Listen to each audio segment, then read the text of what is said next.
We're here to talk about factor-based investing, and what I'm going to do is I'm going to start off with one element of factor-based investing, which is looking at value, and in particular, looking at value wherever it is in the world. Then I'm going to follow on with a kind of a different take on a classic investment concept that I'm sure we're all very well aware of, and then Alvin will take over and talk about a lot of other things that are also relating to factor investing. Now, to start off, this is a brief slide to set the context about home bias.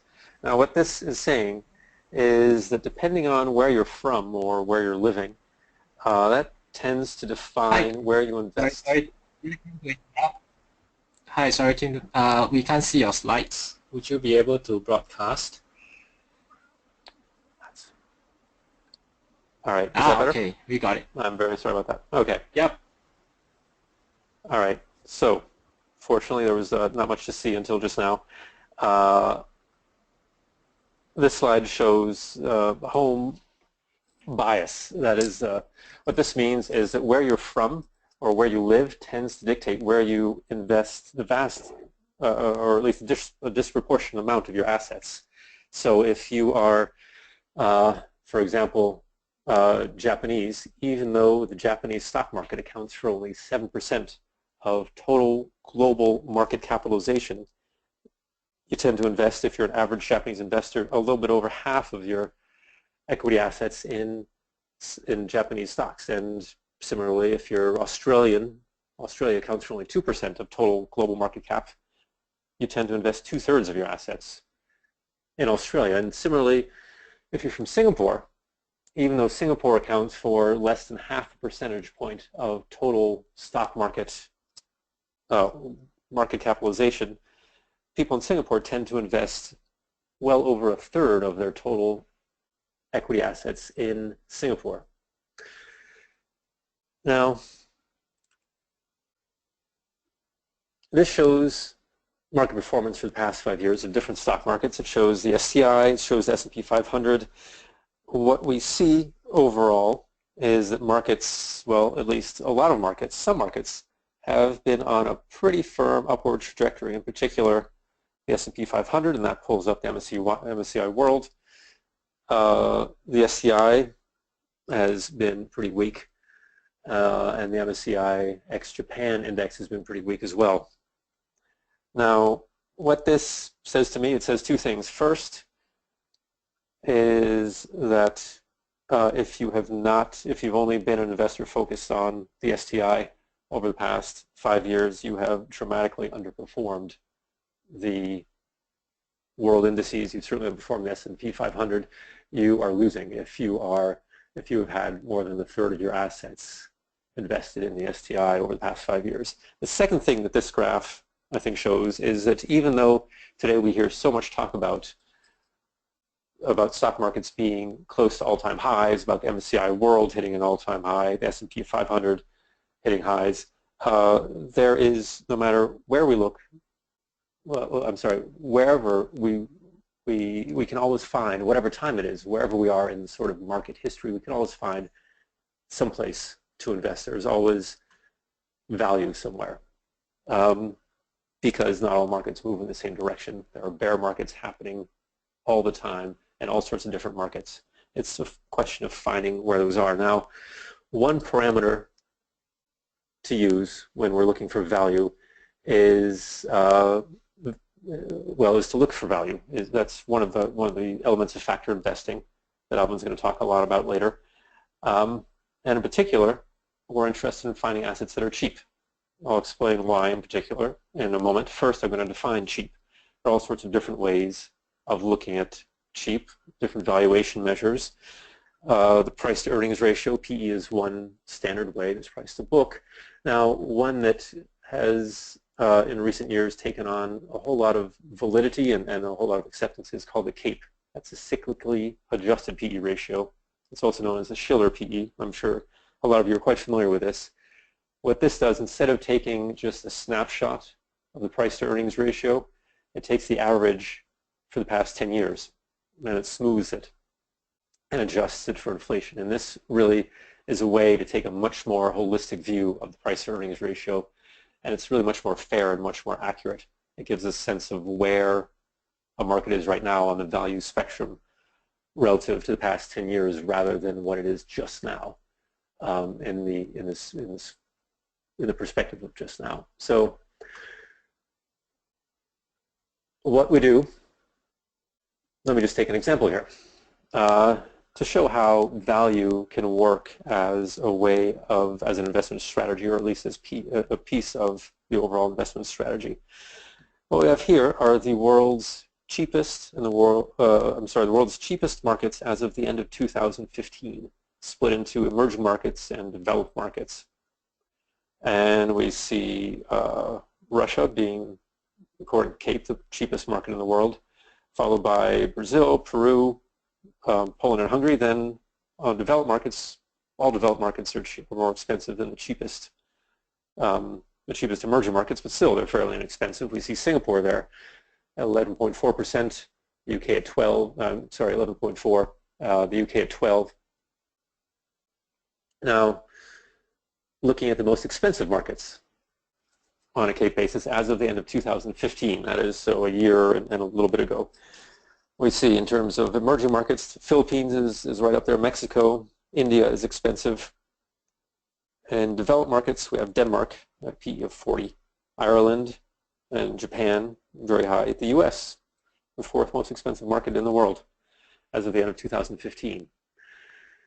Now, what does this mean? How do we use this data? Well, first let's look at the returns of these most expensive and, well, first the cheapest markets. We can see on the emerging market side, those 5 cheapest markets posted extremely solid returns. Russia, the cheapest market, was up 59% in 2016. Brazil was up 69%. Poland was the laggard. Now, when we look at the cheapest developed markets, it tells a different story. It's not quite as impressive for the cheapest developed markets. We have Singapore up 2%, Norway up 15%, Portugal down a little bit, and as referenced, MSCI World was up 8% last year. So how does this compare to the most expensive stock markets? Well, when we look at emerging markets, we see a mixed bag for those most expensive markets. We see a few up, a few are down. For developed markets, we see, well, something kind of similar to the most expensive markets. A few up, a few down. But I would point out that across the board, especially for emerging markets, the returns are dramatically lower than they were for the cheapest markets. And we can see that here when we look at a much bigger perspective of what happened in 2016 when we look at value. The 10 cheapest markets overall posted an average return of 19%. The 10 most expensive markets overall posted an average decline of 1%. The S&P 500 was up 12%. The United States was really an outlier because it was one of the most expensive markets, but yet it posted a very solid return. The MSCI World was up 8%. Singapore stock, the STI was up 2%. So if we did nothing else in 2015, then look at the cheapest stock markets in the world at that moment and the most expensive stock markets in the world at that moment, and we invested in the cheapest markets, we would have hugely outperformed the index, pretty much all indices, and we would have obviously hugely outperformed the most expensive markets. Now, looking to the present, obviously we're looking for some sort of angle. What does this tell us? With the caveat that, again, value is just one parameter. It's just one factor in the bigger picture, but it's, in my mind, one of the most important ones and certainly a very powerful one.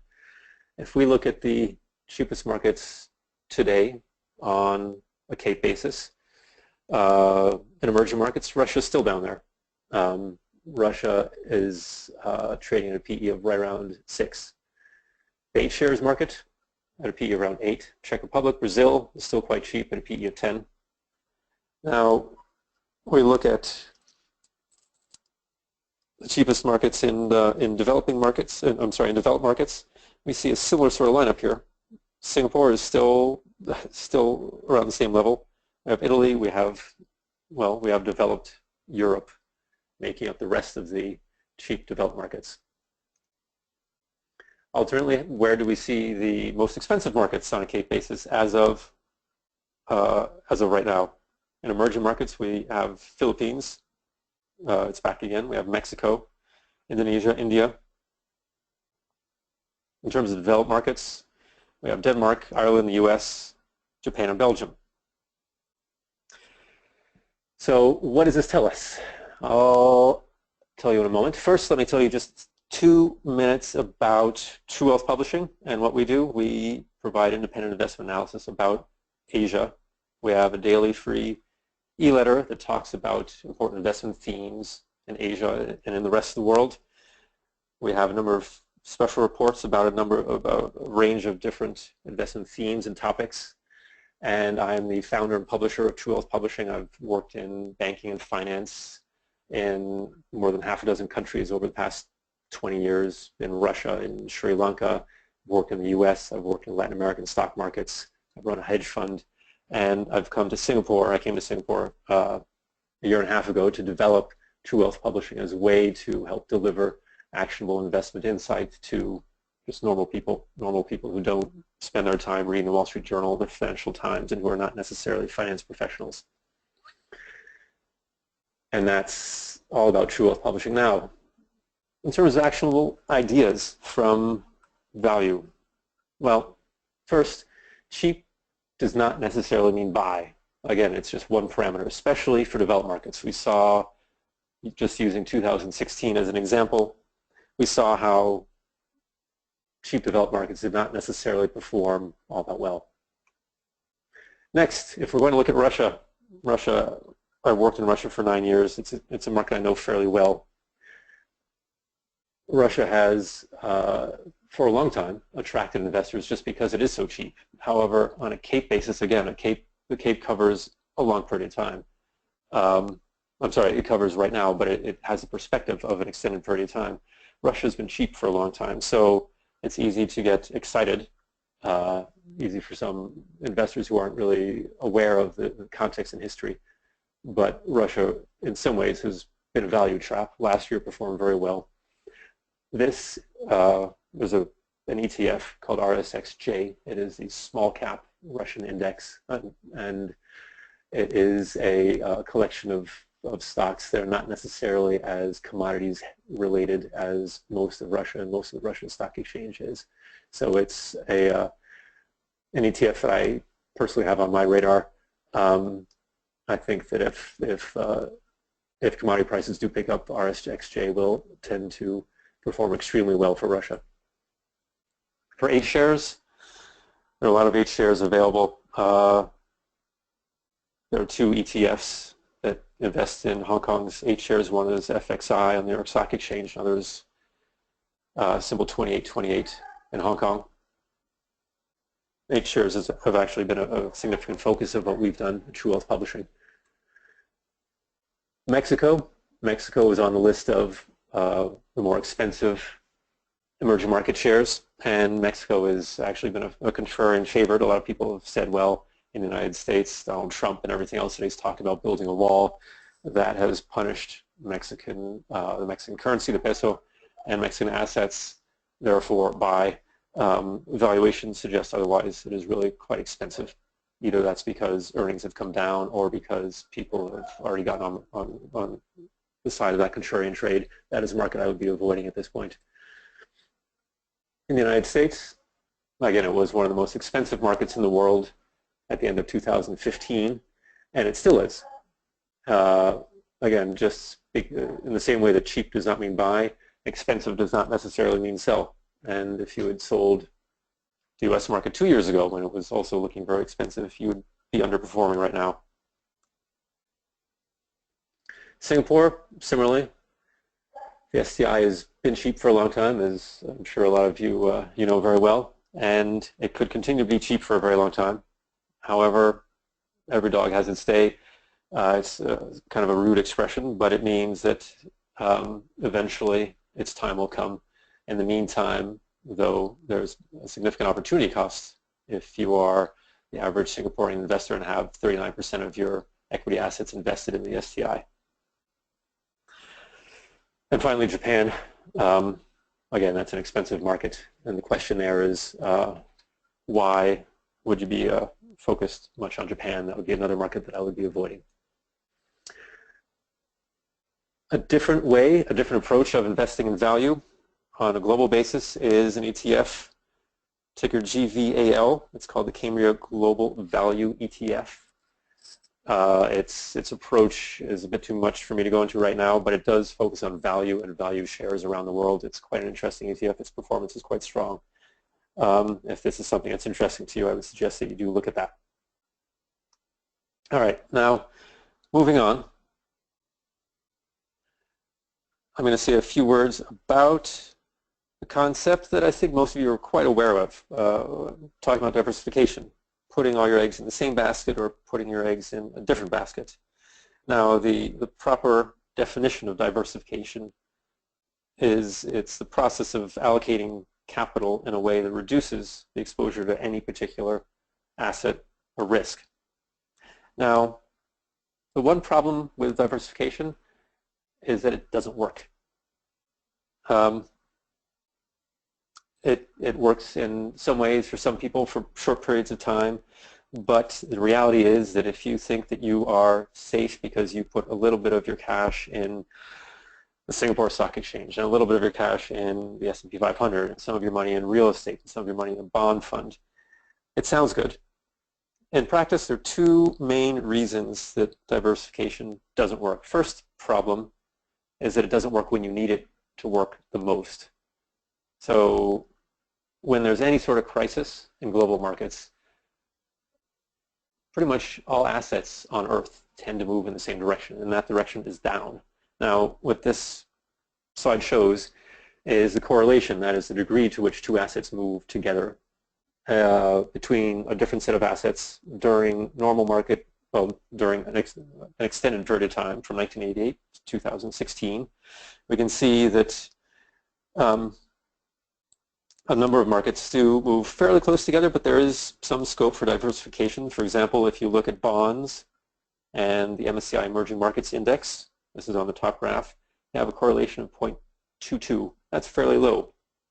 So if you do balance your assets between, if you have those two assets in your portfolio, chances are they're not going to move up or move down in lockstep very much at all, because the correlation of 0.22 is quite low. However, what happens in a time of crisis? When you look at the graph below that, correlations during the global economic crisis that I think a lot of us still remember quite well. Now look at the correlation between bonds and the emerging markets and emerging market stocks, the emerging markets index. That correlation nearly tripled to 0.64. So while markets are more or less doing okay over a long period of time, maybe they're moving up, maybe they're moving down, but there's no huge crisis, there's low correlation. But just when you're saying, gosh, markets are awful, I'm glad I'm diversified, what happens? But the correlations between those different assets shoots through the roof. And you'll notice I chose those two assets, but if you look at pretty much every other pair, every other correlation pair in this graph, in this on this slide, you'll see that the correlation increases sharply. So that is one problem with correlation. It doesn't work when you need it to work. Now, a second problem is that if you hold pretty much anything more than 10 or 12 assets, diversification stops working, because there is systematic risk, which is also known as market risk or undiversifiable risk. That's a risk that you can't diversify away. That's really it's the uncertainty that's inherent to the entire market. It's just the nature of having an asset that is a market-based asset. You can't diversify it away. This is systematic risk. So diversification doesn't help after you've diversified beyond a certain number of different portfolio holdings.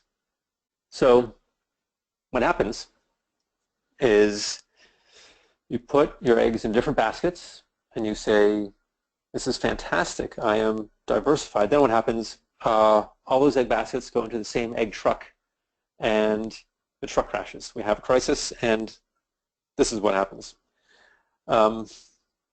So what I'm suggesting is that however you view diversification now is a way that probably won't help you when the going gets tough.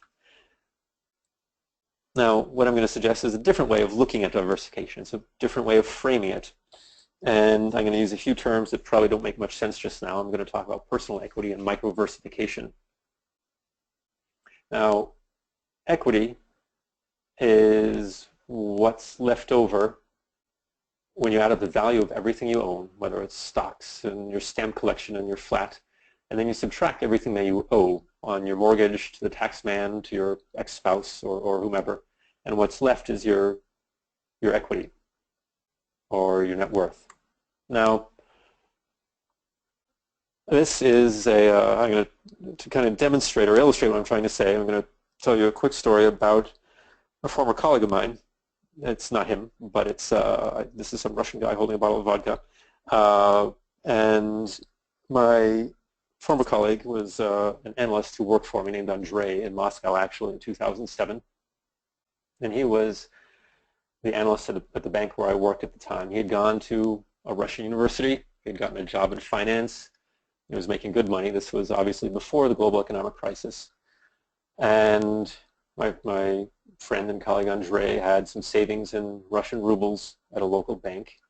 He had a mortgage on a flat downtown, and he looked like an absolute investment genius because everything he invested in was going up in value. This was during the boom years for pretty much global equity markets, in particular emerging market assets.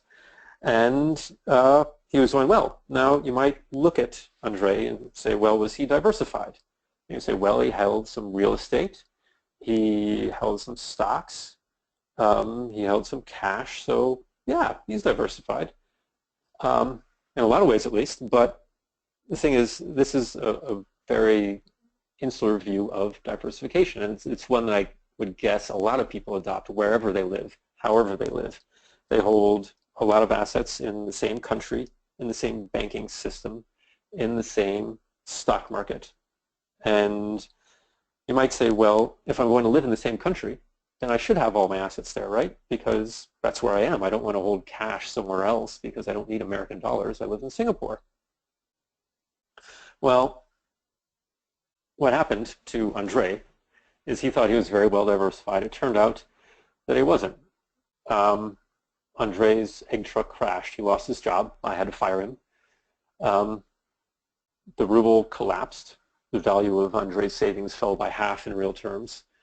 This Russian stock market fell by 80%. So Andrei's stock holdings all collapsed. Now, and this his bank didn't go bust, but it very nearly did go bust. Now, the key thing here is that Andrei was not well diversified both in asset terms, but as well as in personal equity terms. His life was wrapped up in one country. He had a Russian passport. He spoke Russian.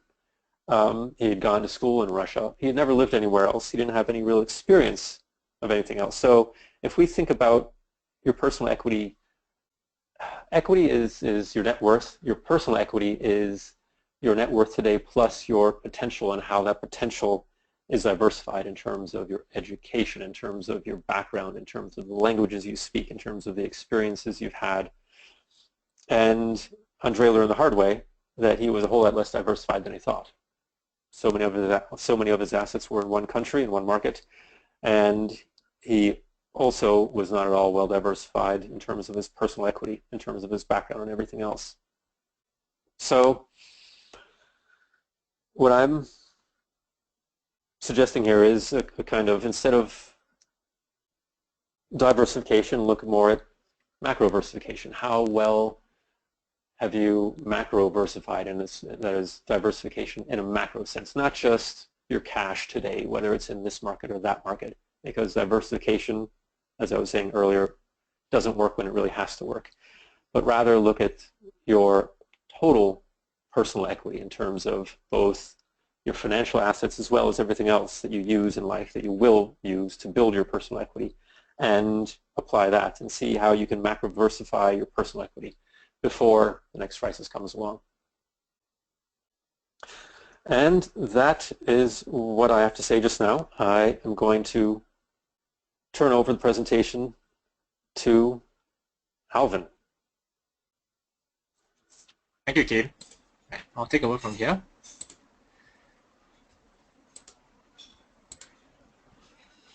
Right. I hope you guys can see my screen. Probably I'll just do a check. Kim, are you able to see?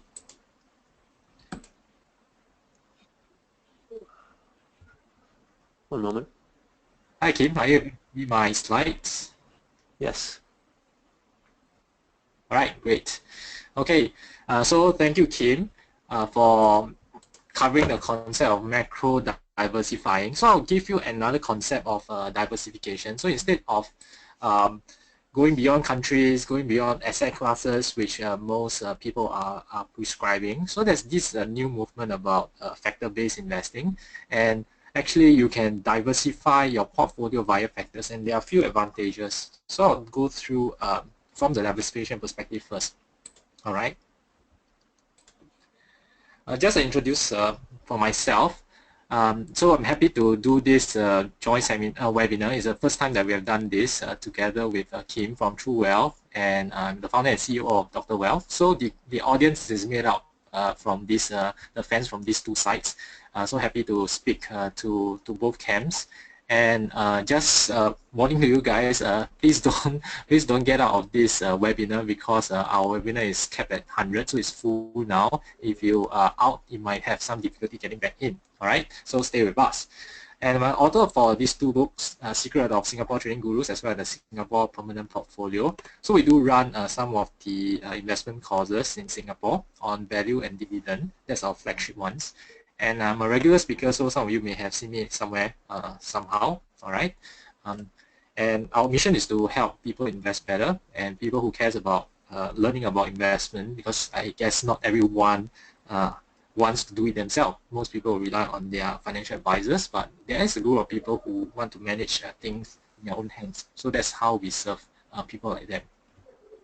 And disclaimer, so there will be some specific securities as mentioned, likewise for Kim's side, but we are not giving you any recommendation. It's just to illustrate certain concepts that we're trying to bring across, right?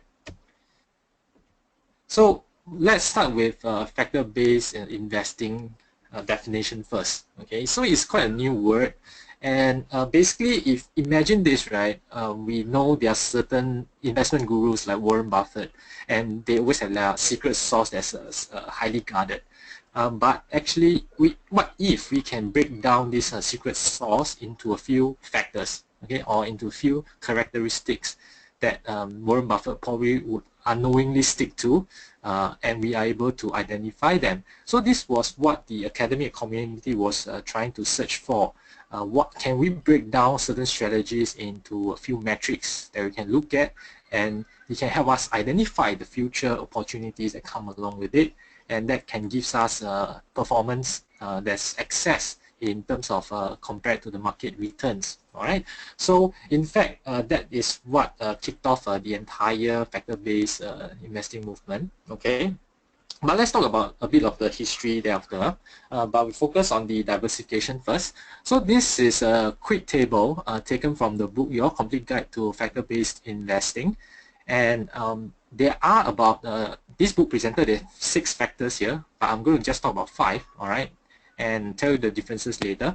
So there are 6 factors that's covered in the book: market beta, size, value, momentum, profitability, as well as quality. Okay, so all these factors itself has outperformed, all right, over a long time, and the respective risk, okay, measured by standard deviation, you can say is the fluctuation of the stock prices, and versus the Sharpe ratio. So that's the risk-adjusted returns. So in order for a stock to be lower risk, okay, you want lower standard deviation and you want higher Sharpe ratios. Alright, so lower standard deviation and higher Sharpe ratios. So if let's say we combine some of these factors, which essentially we are diversifying. Okay, if we allocate, for example, P1 is a portfolio that comprises market beta, size, value, and momentum factor, 25% of the portfolio allocation to each factor, you will get a better return overall, okay, compared to some of the individual factors, and you have lower standard deviation and higher Sharpe ratios. So you can see that different kind of diversification in certain factors can give you a much better risk-adjusted returns over time. And what's better is the next slide. As you can see that one of the biggest issue running a factor-based kind of investing style is that if you rely on one factor alone, you might not be able to achieve outperformance every single year. So for example, over the 3 years, value investing may underperform, and you might thought that these 3 years, value investing proved to me that it doesn't work anymore, and you give other strategy, and end up in the 4th or 5th year, it might outperform, okay?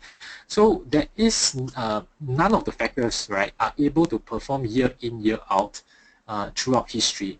So they have their good times and they have their bad times, and the funny thing is not all the factors perform at the same time, and not all factors underperform at the same time. So which means if you are able to diversify by these factors, and you are able to do rebalancing and capture the returns when they do well, and buy more when they don't do well. Okay, so that is the overall concept of building a diversified portfolio by factors. And the history starts with William Sharpe. Okay, so he's the guy who came out with the CAPM model, or the capital asset pricing model. All right, don't worry about the Greek letters and the abbreviations. Okay, so we just remember that William Sharpe came out with the CAPM model. All right, and it was Eugene Farmer and Kenneth French that eventually discovered that value and small cap stocks give higher returns in general, okay, over the history. So as why they choose value in the first place, right, was probably because of the track record of very successful value investors since Benjamin Graham's time, and therefore they were trying to see whether there's empirical evidence in finding value. Does it really give outperformance, all right? And they were able to prove in their paper. Okay, so they have shown that value stocks actually beat growth stocks most of the time. Okay, and as well as small companies tend to beat the big companies when it comes to returns. And this paper, the cross-section of expected stock returns, which was written in 1992. Okay, so this was a very famous and widely quoted paper where they dissect the entire stock market and rank them by value and size, and they found out that companies that they define value, which is essentially low price to book or high book to market value, right, gives higher returns. And of course, because you understand that pharma comes from the school of thought of the efficient market hypothesis, he doesn't believe that people have the ability to pick stocks and beat the market. So he's saying that if you are using a value metric such as the low price to book ratio to pick stocks, you're actually taking higher risk, and that's why you compensate higher returns.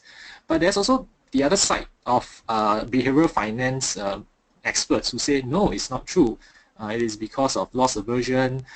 People tend to avoid undervalued stocks because they are usually of lower quality, and that causes mispricing to happen. And because humans or human participants always exaggerate things, overestimate things, so they underprice value stocks even lower than they should be. Okay, so that becomes some opportunities there. So it depends on how which camp do you belong to? Do you belong to the efficient market hypothesis guys, or you believe in the behavioral finance people? So you'll find your own reasons, but regardless how you explain it, right, the evidence show that low price to book stocks tend to give you high returns, as well as small companies, all right?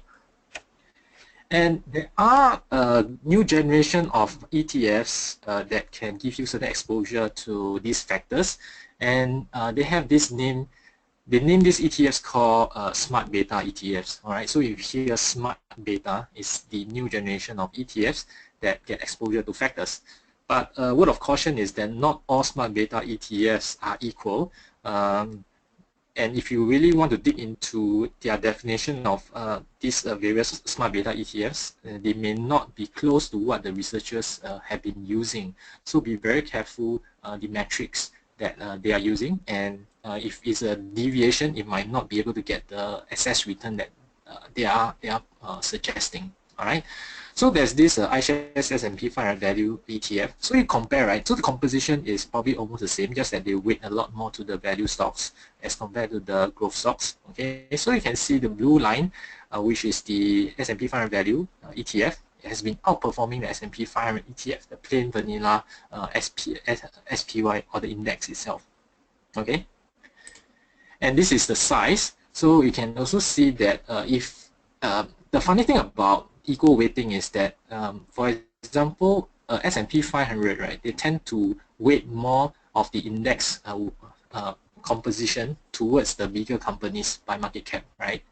And if you equal weight every stock in S&P 500, okay, equally weight them, which will mean that you will dedicate more allocation to the smaller companies. Okay, so this is essentially exploiting the size effect. So it's the same as a STI. STI, you will know that most of the bigger components are your bank stocks and your property stocks, telcos. So if we can have an equal weight STI ETF, you should actually outperform the STI index itself. Okay, so there are studies like this, and even ETFs in the US that have shown outperformance there.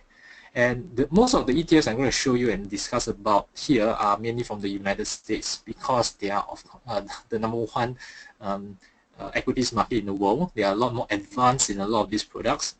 There are very minimal smart beta ETFs that are available in other parts of the world.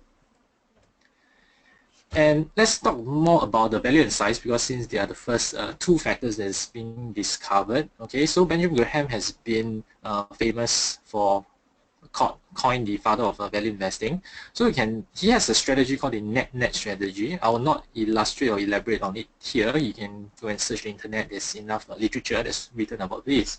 So their performance that's shown here in the table, and show that he has always outperformed the market, which essentially is exposed to value and size factor. So which means Benjamin Graham wasn't really a good stock picker, but he was able to tap on the exposure to value and size that gives him excess returns. Okay, but he doesn't even know that in the first place during the 1930s, 40s when he started this. Okay, so intuitively it was correct to him, and thereafter, when there's a lot more research and empirical evidence, it shows that he was already tapping on these two factors before they were even known.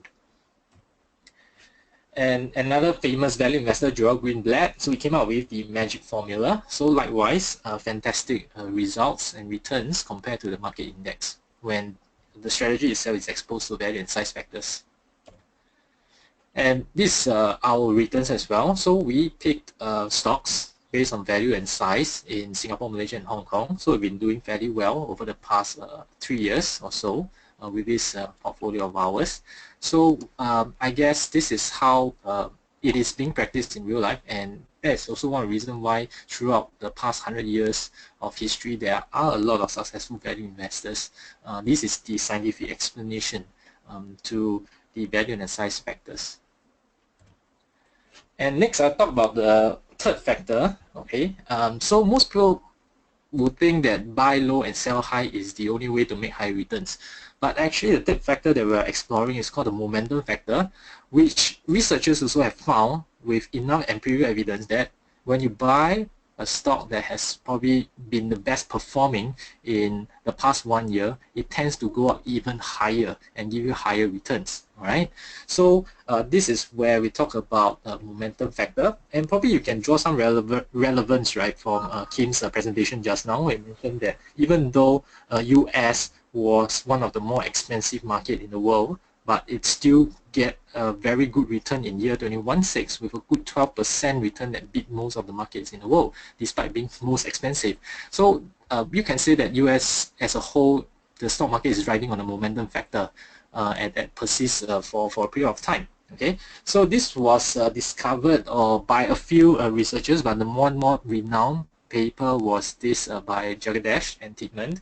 So returns to buying winners and selling losers. So what they found is that if you buy stocks based on their past 12 months, right, if they have given the highest return, you buy this basket of stocks and hold them for 3 months. At the same time, you short those stocks that are at the bottom in terms of the returns in the past 12 months, you get a higher return overall. Okay, so that is probably surprising to some, but not surprising to others. If let's say they are more like traders who do trend following strategies, they should be very familiar with this concept. So it's a bit opposite to value, right? So value will believe that what goes up must come down, but momentum will believe that what goes up will go up higher.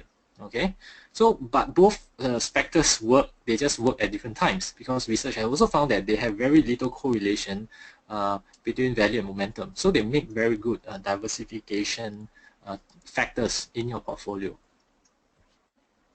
This is a momentum factor ETF, okay, that's based in the US as well. All right, I can't find a S&P 500 equivalent, so I wouldn't say this is a totally apple to apple comparison, even though both are invested in US stocks. Okay, but I just want to illustrate to you that a momentum factor gives some outperformance. All right.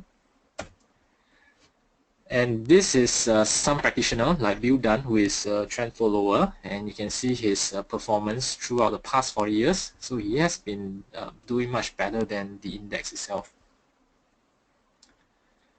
Next factor that I talk about is with regard to volatility. Okay, so most people would think that volatile stocks would tend to give you higher returns than less volatile stocks. But again, research have made things very counterintuitive. Research has shown that less volatile stocks actually give higher returns. Okay, and this actually threw the entire finance industry upside down, because they have always measured volatility as risk. Okay, so if you are taking higher risk, which means higher volatility, you should be compensated with higher returns. But in fact, the opposite happened. Low risk stocks outperform in all observable markets of the world. All right, so that was discovery from Haugen and Baker. Okay, so that is something that this factor is the one that's most surprising to the industry itself. So there are a lot of minimum volatility ETFs that's available. There is a word of caution, is that out of so many factor-based ETF or smart beta ETFs, call it, the minimum volatility ETF seems to gather a lot more AUMs in the recent years, especially after the financial crisis in 2008, probably because a lot of people, investors, are flocking to safety. That could lead to a lot more money moving to minimum volatility ETFs. All right, so we are not sure whether they will continue to outperform, or due to the overwhelming investments in these ETFs, it might affect some of the performance. Okay. And lastly, we talk about profitability. Okay, so this is most obvious. Companies with higher gross profitability should get higher returns in terms of their stock returns in the next few years. Okay, and this quality factor was, or you can call it a profitability factor, they are interchangeable. Okay, so the other side of value was written by Robert Novimarks. All right, and he said that he used a metric called the gross profitability, which is essentially gross profit divided by total assets. Okay, so that was the metric that he used, and he found that if you buy the top 20% of these highest quality stocks, okay, you will have higher returns. All right, so this is a lot more palatable to most investors compared to the other factors that we have discussed so far. So in short, these are some of the metrics that the factors are being based on. So value is largely based on low price to book ratio. On that note, right, they are supposed to be robust in the sense that if there are other ways or other metrics that you can express value factor, right, such as P ratio, price to free cash flow ratio, all this should work as well. Okay, but traditionally, what Pharma and French has done was that they use price to book ratio as a metric to do their studies. Okay, and size, this is relative, right? Because in an exchange, if let's say the lowest 20% by market cap, right, considered small cap in that sense. Okay, because if you tag a particular value to determine whether it's a small cap or big cap, right? A small cap in US might be a mid cap or even a big cap in Singapore. Okay, so the relative size would not be useful, so you can only determine the size within the exchange itself, okay, to know whether they are small or big. So you need to do some ranking in that sense, and there's no fixed number that you can rely on. And for momentum, you can use things like 52 weeks high, 52 weeks low. And the other way is to you do a geometric progression on the changes in the prices in the past 12 months. Okay, so to make it more quantitative in that sense. And low volatility is essentially a low variance or low standard deviation as compared to the market indices. You can also use low beta as a proxy. Okay, and quality is gross profitability as defined by NOPI marks. That's gross profit divided by total assets. So I just want to give you a rough idea how these metrics can be used. Okay, so if you are interested, you can always delve into them deeper. We have no time to really explain everything in this session. So there are just 3 takeaways for you. First, factors are new ways to invest, okay, so such as smart beta ETFs. The other way, you can use those metrics to do bottom-up approach to pick your own stocks. As long as you're exposed to some of these factors, you are a lot more confident that they will do a good performance for you. Okay, and if you have your own strategy, maybe you can start to think about, what are the factors that my investment strategy are may be exposed to. Okay, for all you know, you might be exposed to quality. For all you know, you might be exposed to value. All right, and if you know about this and if it makes some sense to you, you might want to use some of these factors to do a diversification. Okay, and lastly, I mentioned no one factor works all the time, and that's why diversification of different factors is required.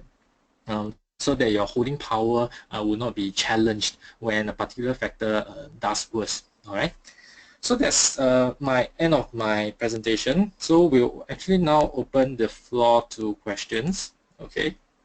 And I'll invite Kim to come back to answer some of those questions as well. Okay, we see some question here. First one was John Lim was saying that how do you classify small cap?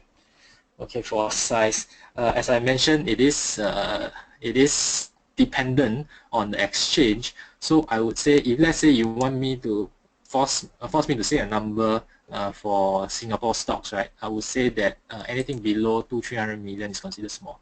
Okay. Okay, Marcus is asking. Maybe I shall let Kim answer this question. Kim, are you around? Yes. All right. Do you have any recommendation for ETFs that are poised to grow that comes from Marcus? I would refer to the two of the ETFs that I mentioned while I was speaking. The first was RSXJ. That's the Russian's kind of small cap, mid to small cap ETF, and that focuses, as I mentioned, on a lot of stocks in Russia that are less geared to the prices of commodities. The Russian economy is very heavily influenced by by commodities prices, and those are the shares you don't necessarily want to be in while commodities prices are volatile or flat, as well, at least as the price of oil seems to be right now. So RSXJ has a lot more consumer companies, banks, and other stocks in there.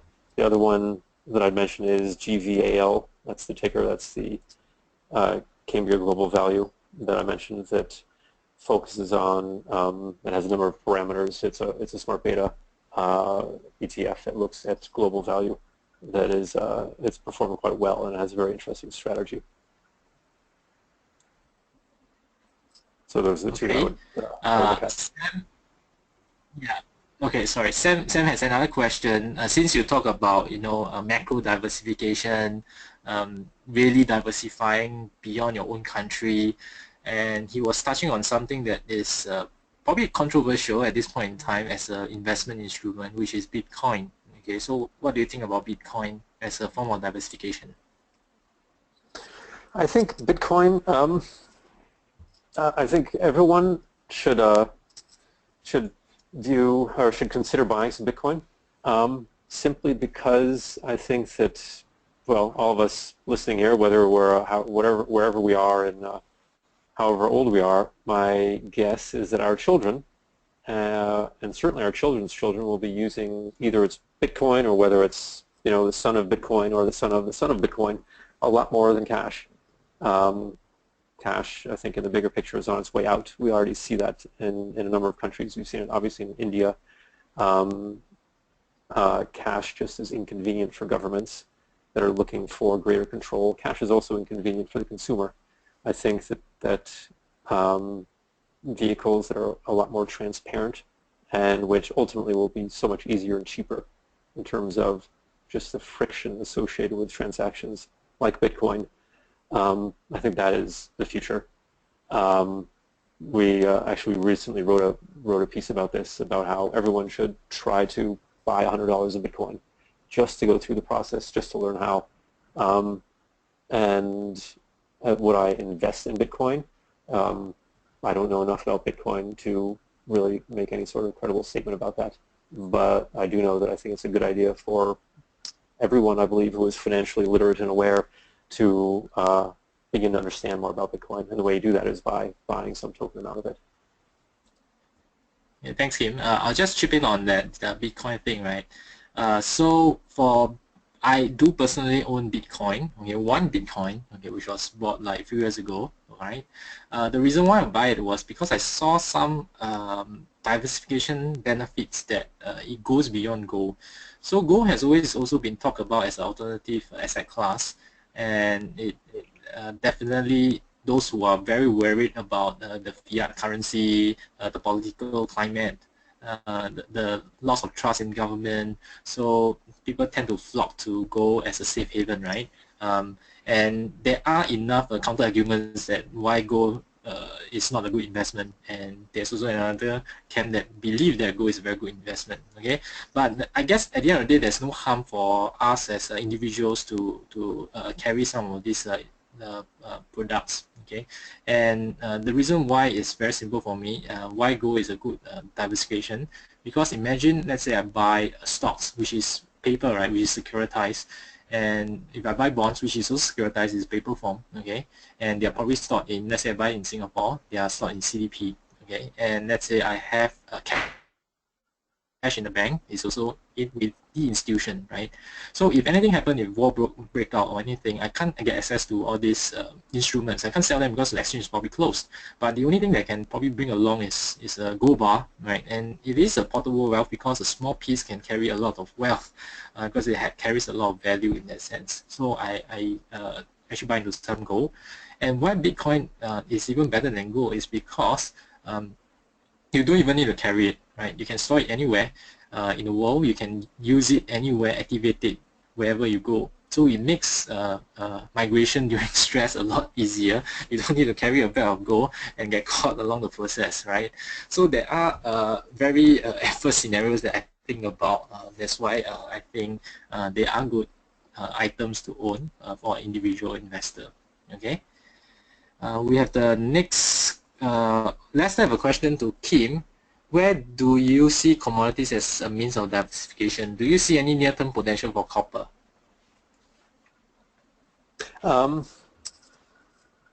Yes, I think commodities are a means of diversification. I think that what we've seen also, though, is similar to other assets, that commodities tend to underperform when everything else is underperforming, just because the nature of liquidity flows globally in all markets. If people want to raise cash, they sell whatever they can. And certainly in the global economic crisis, commodities were caught up in that downdraft and were absolutely shattered. So to some extent, yes, I see commodities as a means of diversification, but just within the kind of relatively narrow perspective of traditional diversification. In terms of copper, yes, I do. Copper and nickel in particular, I think, are showing a lot of positive trends. We we recently wrote about both of these on our website, and copper has benefited certainly from sentiment improving around China in terms of economic growth, and well, China accounts for about half of total copper demand, and copper has picked up. I think it'll continue to going forward. But again, I'd refer you to our website where we recently wrote about this. Okay. Cole has asked another question. He said that Kim talked about the correlation of asset classes increasing during time of high stress. Okay, that's during the financial crisis. So he's also asking whether this increase in correlation apply to the factors in factor-based investing as well. Okay, so I do not have data to show how the correlation is like within the factors during financial crisis such as 2008, but intuitively, right, I would think that they are correlated, because if we talk about factor-based, and the ones that I covered just now are mainly related to stocks. So bonds have their own factors like credit, like carry, all these kind of factors that applies to bonds but not to stocks. So those that I covered are mainly to stocks, and you know that during a financial crisis, all stocks tend to move in the same direction. Okay, that said, for example, some of the strategies, especially momentum strategies, right, you can also do the short side of things. So which means if, let's say, your portfolio do have some short position during such a crisis period, it might lower your investment losses, paper losses in this period, and make it a lot easier for you to hang on to your strategies. Okay. And we have another question on the factors as well. Suntat is asking, of the original 6 factors, I dropped profitability factor. I don't mean to drop or not to drop. Today, there are actually a lot more factors than what we have presented just now. Even the book mentioned about 6, right? He actually didn't cover the volatility factor, which I covered. Okay, and I will also lump profitability under quality because it is a subset of quality. So it depends on how you want to slice and dice it. At the end of the day, there are more than these 5 or 6 factors that we have talked about today. But these are the more established ones. They are like investment factor, where they find that companies to reinvest more into their companies actually do worse than those with less investments. And probably it leads to lower capex companies are better than those with high capex. So these are some of the findings that has always been around, and they are digging more and more as we speak now. So I guess with these 5 or 6 factors is already a very good start. Okay, we don't have any more questions here. Kim, do you have anything you want to round up? No, I think I just wanted to, what you said, Alvin, about gold, I wish I had thought of saying that myself too, because I think gold is certainly one of the best diversification ways to diversify as an asset. It tends to outperform while things are moving in the wrong direction, and in fact it has a very low correlation with every other financial asset. So I'm glad that you mentioned that. I wanted to second that sentiment. Right, great. So shall we buy gold tomorrow? I think that's an excellent idea. Not stock up on it tomorrow, but I think buy a little bit at a time. I think that's a very good idea. Over time, yes. I think it's just a very good asset to hold. All right. Okay. Thanks. Thanks for your presentation, Kim. I enjoyed the session. I guess the audience has stuck around long enough. We still see close to 100 people are still around listening to us. Okay. Thank you to all the audience. Right. Hope that probably we can run it again. We'll have the recording done. Probably we'll send it out. So if some of you want to refresh what has been discussed, feel free to review the videos. Okay. Thank you, Kim. Thank you, Alvin. Have a good night. Thank you, everybody, for joining us. Yeah. Cheers. See you guys.